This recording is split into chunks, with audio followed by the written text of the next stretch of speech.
My name is Laura Bennett, and I worked the night shift at Crestwood Regional Hospital for nearly 7 years. Night shifts change the way you experience a place. Hallways stretch farther than they should. Sounds linger longer than they're supposed to. Every hum, every distant click feels sharper once the building settles into its uneasy silence. You learn to live with it.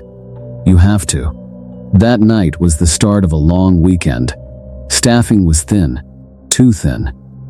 I was assigned to East Wing D, a recovery unit that was half in use, half forgotten. Only 2 patients remained. The rest of the wing had been cleared for renovation months ago. By 11 p.m., I was alone. Security was stretched across multiple buildings. The wing felt hollow, like something had been removed and never replaced. My footsteps echoed. The vents ticked softly. The intercom whispered with faint static. Around midnight, I sat at the nurse's station, forcing down stale coffee when the overhead lights flickered. That wasn't unusual. What was unusual was the security monitor lighting up. Motion detected. The feed switched automatically to a camera near the old psychiatric corridor. That area had been sealed off for years. No patients. No staff. No reason for movement. I grabbed the radio. "Security, this is East Wing D. I'm seeing motion near the old psych hall." No response. I tried again. Silence. In hospitals, sounds are never meaningless. They mean someone needs help. Or someone is somewhere they shouldn't be. I picked up a flashlight and stepped into the hallway. Most of the lights were dim or burned out. The floor creaked under my shoes. Halfway down, I heard it. A slow creak. A door opening. It came from the psychiatric corridor. I had passed that entrance countless times. It was always chained shut. When I reached it, my stomach tightened. The chain was still wrapped around the handles, but the padlock was gone. Twisted metal hung uselessly from the links. I pushed the door open slightly. Cold air spilled out, carrying the smell of mold, dust, and something metallic. My light caught dark streaks along the floor. Dragged, uneven. Then I heard footsteps. Not echoes. Not mine. Slow. Heavy. Moving deeper inside. I stepped back and shut the door, securing it with a loose latch nearby. My hands trembled as I walked back to the station. The monitors had changed again.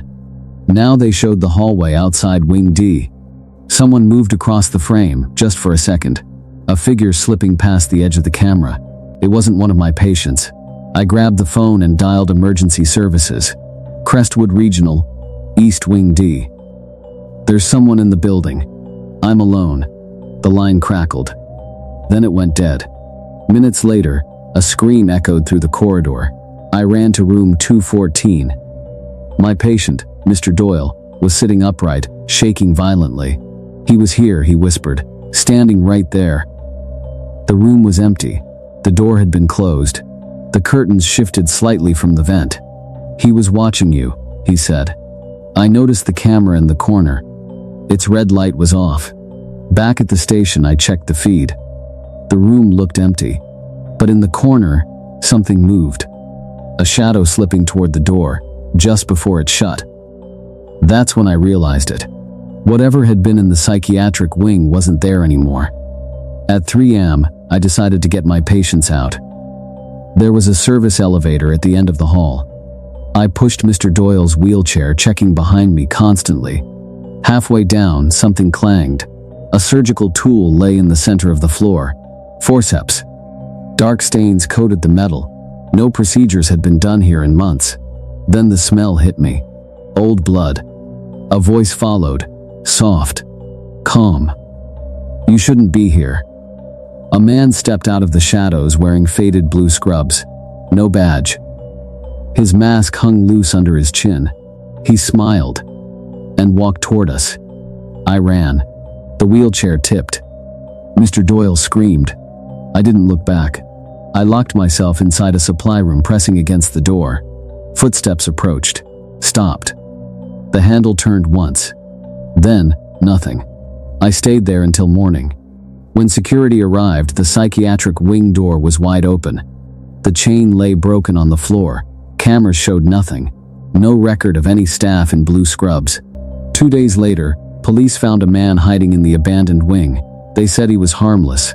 I don't believe that, because sometimes, late at night, I still hear his voice. And I still check behind me in empty hallways. Every story told here leaves something behind. In the room, in you. If you can still feel it, subscribe. We do this every week. Same dark, different door.